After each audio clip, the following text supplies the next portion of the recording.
DM অফিসের সামনে উত্তেজনা বিজেপি এবং তৃণমূলের। স্লোগান পাল্টা স্লোগান। ডিএম অফিসে নমিনেশন করতে আসে সায়নী ঘোষ।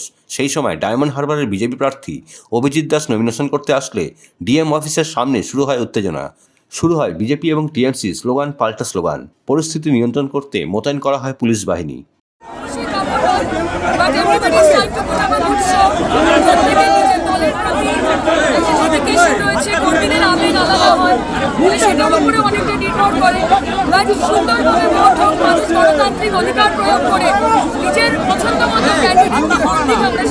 সকালবেলা বামেদের বাধা দেওয়া হচ্ছে, বলা হচ্ছে সকালবেলা বামেরা যারা ক্যান্ডিডেট ছিলেন তারা জমা দিন বসে মনোনয়ন একইভাবে বাধাপ্রাপ্ত হন।